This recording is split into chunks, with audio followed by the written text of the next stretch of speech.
சுவாமி விவேகானந்தரின் விரிவான வாழ்க்கை வரலாறு. அத்தியாயம் 36. கல்கத்தாவில் சுவாமிஜியை வரவேற்பதற்காக ஜனவரி இறுதியிலேயே கல்கத்தாவில் வரவேற்பு குழு ஒன்று நிறுவப்பட்டது. தர்பங்கா மன்னர் அதன் தலைவராகவும் ராஜா பினாய் கிருஷ்ணதேவ் பகதூர் செயலர் மற்றும் பொருளாளராகவும் தேர்ந்தெடுக்கப்பட்டனர். ஆனால் ஓரிரு நாளில் மன்னர் தமது இயலாமையை தெரிவித்து குழுவிலிருந்து விலகிவிட்டார். சுவாமிஜியை வரவேற்பதில் பழமைவாத இந்துக்கள் காட்டிய எதிர்ப்பே இதற்கு காரணம். சுவாமிஜி பிராமணர் அல்ல, எனவே சந்நியாசியாக அவருக்கு தகுதி கிடையாது, கடல் கடந்து சென்ற ஒருவரை இந்துவாக கருத முடியாது, வைதிக இந்துவிற்கு விலக்கப்பட்ட உணவுகளை உண்கிறார் போன்ற வழக்கமான எதிர்ப்புகள் எழுந்தன. வங்கவாசி பத்திரிகையும் சுவாமிஜியை எதிர்த்து தொடர்ந்து எழுதியது. கல்கத்தா உயர்நீதிமன்ற நீதிபதியும் விவேகானந்தர் என்ற பெயர் அவரது குரு அளித்ததல்ல, அது மட்டுமின்றி துறவியாக ஒரு சூத்திரனுக்கு உரிமை கிடையாது என்று கூறி வரவேற்பு குழுவிற்கு தலைவராக இருக்க இயலாது என்று மறுத்துவிட்டார். பின்னர் தி இண்டியன் மிரர் பத்திரிகையின் ஆசிரியரான நரேந்திரநாத் சேன் வரவேற்பு குழுவின் தலைவரானார். ஸ்ரீராமகிருஷ்ணரின் சீடரும் வசுமதி என்ற தினசரியின் நிறுவனருமான உபேந்திரநாத் சுவாமிஜி வருவதை கல்கத்தா மக்களுக்கு தெரியப்படுத்துவதில் மிகுந்த சிரமம் எடுத்துக்கொண்டார். ஆயிரக்கணக்கான துண்டு பிரசுரங்களை அச்சடித்து நகரம் முழுவதும் விநியோகித்தார். சுவாமிஜி வருகின்ற நேரம், இடம் ஆகிய அறிவிப்புகள் அடங்கிய விளம்பர பலகைகளை நகரத்தின் முக்கியமான பகுதிகளில் வைத்தார். தமது செய்தித்தாளில் சுவாமிஜியின் படத்துடன் செய்தியை வெளியிட்டார். இருப்பினும் கூட்டம் வருமா என்ற சந்தேகம் எழுந்தது.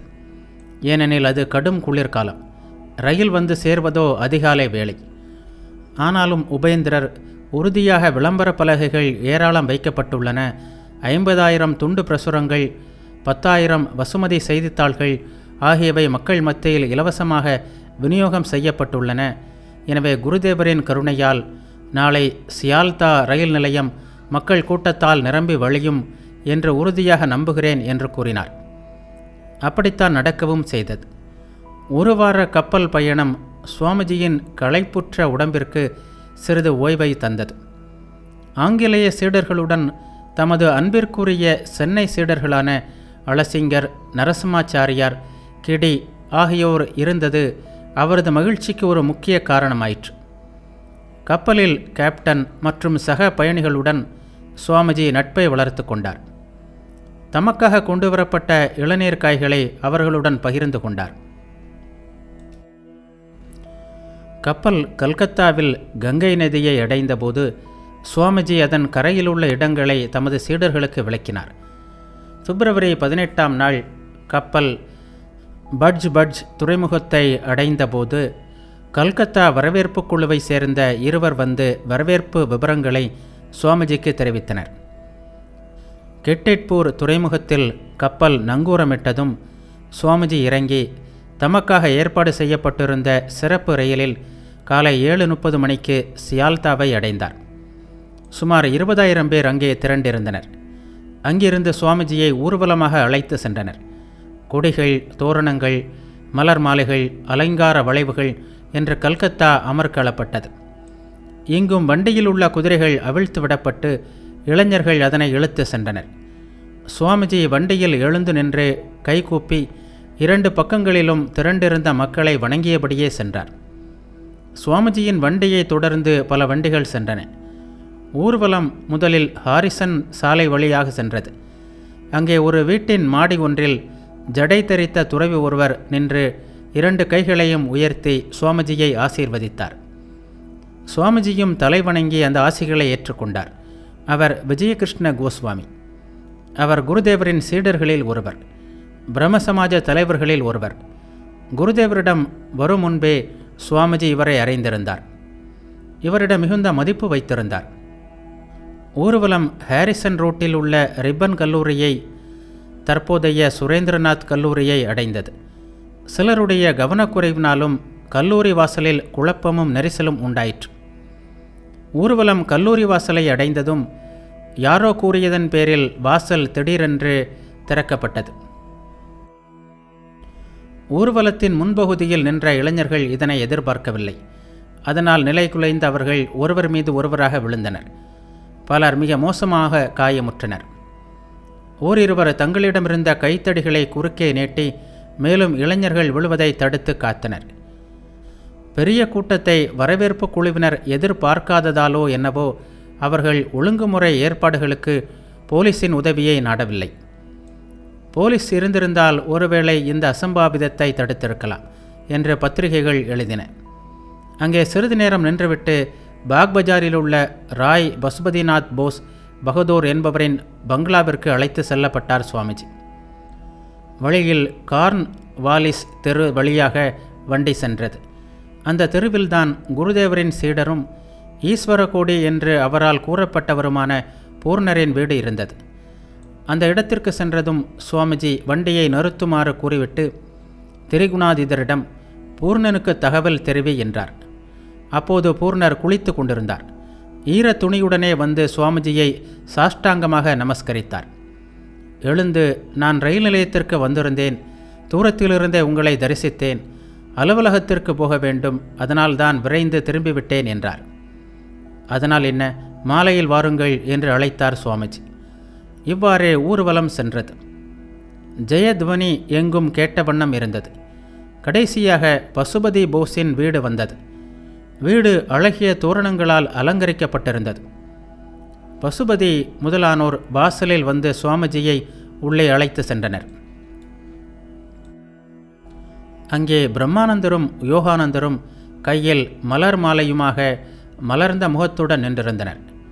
மாலையை அணிவித்ததும் சுவாமிஜி குருவின் பிள்ளைகள் குருவிற்கு சமம் என்று கூறியபடி இருவரையும் வணங்கினார். பிரம்மானந்தரும் உடனே மூத்த சகோதரன் தந்தைக்கு சமம் என்று கூறிவிட்டு வணங்கினார். அப்போது மகேந்திரநாத் குப்தர் வந்து வணங்கினார்.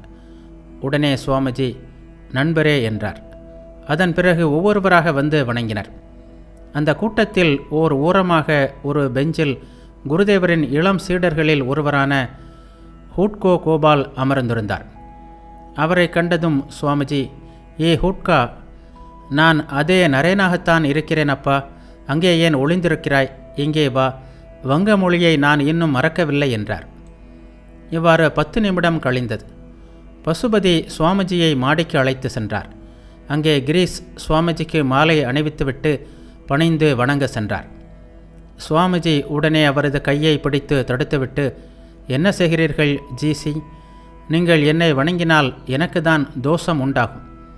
உங்கள் ஸ்ரீராமகிருஷ்ணரை வணங்கி அனுமனைப் போல் ஜெய் ராம் என்று கூறியே கடல் தாண்டி சென்றுவிட்டேன் என்றார். கிரீஸ் மிகவும் மகிழ்ந்தார். அதன் பிறகு சுவாமிஜி மாவிடம் பேச ஆரம்பித்தார். மாஸ்டர், இந்த வெற்றிகளுக்கெல்லாம் நான் கருவி மட்டுமே. அவர்தான் என்னை அனுப்பினார். குருதேவர் எனக்கு அடையாளம் காட்டினார். அதை தெரிவித்து நமது அன்னையிடம் அனுமதியும் ஆணையும் வேண்டினேன். அன்னையின் ஆசைகள் வந்ததும் தடைகள் எல்லாம் சுலபமாக தாண்டி செல்ல முடிந்தது. மேலை நாடுகளின் பேரறிஞர்கள், விஞ்ஞானிகள் போன்ற ஆயிரக்கணக்கான மேதைகளில் நான் மிகவும் போற்றப்படுபவனாக ஆனேன். எல்லாம் குருதேவரின் திருவிளையாடல் என்பதை அனுபவத்தில் காண்கிறேன். சொல்ல வேண்டியவை ஏராளம் உள்ளன. இன்னொரு சமயம் சொல்கிறேன். ஆனால் இப்போது எனது கருத்து என்ன தெரியுமா? நம் நாட்டில் மத பிரச்சாரம் ஏராளம் செய்யப்பட்டு விட்டது. உடனடியாக வேண்டியது கல்வி. சாதாரண மனிதனுக்கு உடுத்த நல்ல துணி வேண்டும். வயிறு நிறைய உண்பதற்கு சோறு வேண்டும். எழுத படிக்க கற்றுக்கொண்டு வாழ்க்கையை நடத்துவதற்கு கொஞ்சம் சம்பாதிக்க வேண்டும். அதற்கு வழி செய்ய வேண்டும். அதுதான் இந்தியாவிற்கு இன்று முக்கிய தேவை. மாஸ்டர், மேலை நாட்டின் ஐஸ்வர்யங்கள் என் கண்ணில் படும்போதெல்லாம் தாய்நாட்டின் ஏழ்மை நிலை என் கண்ணில் நீரை வரவழைக்கும். அவர்களின் செல்வ செழிப்பு எனக்கு மேகதூத பாடல்களையே நினைவிற்கு கொண்டு வந்தது. நாலா பக்கமும் மின்னலை போன்ற அழகிய பெண்கள் கூட்டம், விண்ணை முட்டுகின்ற கட்டிட வரிசைகள், வீடுகளில் குதூகலமும் உற்சாகமும், ஆடல் பாடல்கள், பெரிய பெரிய சாலைகள், எல்லாம் தூய்மை. நம் நாட்டிலோ எங்கும் குப்பை கூளம், துர்நாற்றம், அரை நிர்வாண மனிதர்கள், ஐஸ்வர்யம் இல்லாத பலவீனமான படிப்பறிவற்ற ஆண்களும் பெண்களும். இவர்களுக்கு சேவை செய்வதுதான் இந்தியாவிற்கு தேவையான மதம் என்று எனக்கு தோன்றியது. பசித்த வயிற்றில் மதம் ஏறாது என்று குருதேவர் கூறுவதில்லையா? இந்த மதத்தை பிரச்சாரம் செய்வதுதான் எனது லட்சியம். மேலை நாட்டின் கவர்ச்சிகள் அனைத்திலிருந்தும் குருதேவர் என்னை காத்தார். ஆச்சரியம் என்னவென்றால், சிலர் ஏற்கனவே குருதேவரின் கருத்துக்களை அறிந்திருந்தார்கள். சிலர் கனவில் அவரது அருளை பெற்றிருந்தார்கள். நான் அங்கு பெண்களை தாயாக, சகோதரியாகவே கண்டேன். அவர்களும் அந்த ரீதியிலேயே என்னை கண்டு சேவை செய்தார்கள். அது போகபூமி. அங்கே ஆன்மீக பிரச்சாரம் தேவை. இங்கே நம் நாட்டிலோ அங்கே உள்ள விஞ்ஞான கல்வி, உயர்ந்த சிந்தனைகள், சமுதாய சுதந்திரம் ஆகியவை தேவை. இவை ஆன்மீகத்தின் அடிப்படையில் பிரச்சாரம் செய்யப்பட வேண்டும். அப்போது பிரம்மானந்தர் வந்து, நரேன், உனது தேனூருக்கான ஏற்பாடு செய்யப்பட்டு விட்டது என்று சுவாமிஜியிடம் கூறினார். அதற்கு சுவாமிஜி, ராஜா, வரும் வழியில் விஜயகிருஷ்ணரை கண்டேன். அவரை நீ மடத்தில் தங்க செய்திருக்கலாமே என்றார்.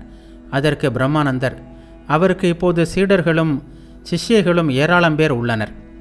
மடத்திலோ இருப்பவர்களுக்கு கூட படுப்பதற்கு இடம் கிடைப்பதே கடினம். அவர் தனியாக தங்குவதானால் விஷயம் வேறு என்றார். விரைவில் அவரை ஒரு நாள் சந்திக்க வேண்டும் என்றார் சுவாமிஜி. மாலை 4 மணிக்கு சுவாமிஜியும் ஆங்கிலேய சீடர்களும் காசிப்பூரில் உள்ள பாபு கோபால் லால் சீல் என்பவரின் அழகிய தோட்ட வீட்டிற்கு அழைத்து செல்லப்பட்டனர். சென்னை சீடர்கள் ஆலம்பஜார் மடத்தில் தங்க வைக்கப்பட்டனர். பிரம்மானந்தரிடம் கூறியது போலவே சுவாமிஜி ஒரு நாள் விஜயரின் வீட்டிற்கு சென்றார். சுவாமிஜி சென்றதும் இருவரும் ஒருவருக்கொருவர் நீண்ட நேரம் சாஷ்டாங்க நமஸ்காரம் செய்தனர். பிறகு விஜயர், ஜெய் ராமகிருஷ்ணா, உங்கள் உள்ளிருந்து குருதேவரே எல்லாவற்றையும் செய்கிறார். நான் டாக்காவில் பூஜை செய்து கொண்டிருந்தேன். எனக்கு எதிரே அவரை உயிர் உணர்வுடன் கண்டேன். என்னால் அவரை தொடக்கூட முடிந்தது. தட்சிணேஸ்வரத்திற்கு சென்றபோது பஞ்சவடியிலும் அவரது அறையிலும் தரிசனம் பெற்றேன் என்றார். அதற்கு சுவாமிஜி, ஆம், நானும் மேலை நாட்டில் இதுபோல் பல தரிசனங்கள் பெற்றேன். என்னுள் இருந்து அவரே வேலை செய்கிறார். நான் கருவி மட்டுமே என்பதை என் உள்ளத்தில் உணர்ந்தேன் என்றார். இவ்வாறு பேச்சு தொடர்ந்தது. சுவாமிஜி தமது செயல் திட்டங்களையெல்லாம் அவரிடம் கூறிவிட்டு, நீங்கள் பெரியவர், குருவிற்கு சமமாக போற்றத்தக்கவர். எனது திட்டங்கள் எல்லாம் விரைவில் கைகூட வேண்டும் என்று ஆசீர்வதியுங்கள் என்றார். அதற்கு விஜயர், நினைப்பதை நிறைவேற்றும் வல்லமை பெற்றவர் நீங்கள். நீங்கள் எது நினைத்தாலும் அது நடக்கும். இந்த உங்கள் திட்டங்கள் உங்கள் எண்ணங்கள் அல்ல. உண்மையில் இவற்றை உங்களிடம் குருதேவரே தோற்றுவிக்கிறார் என்றார். இவ்வாறு நீண்ட நேரம் அவர்கள் இருவரும் குருதேவர் மற்றும் பழைய நாட்களின் நினைவுகளில் மிதந்தனர். பிப்ரவரி 28ஆம் நாள் சுவாமிஜிக்கு ராஜா சர் ராதாகாந்த் தேவ் பகதூரின் பெரிய மாளிகையில் பொது வரவேற்பு அளிக்கப்பட்டது.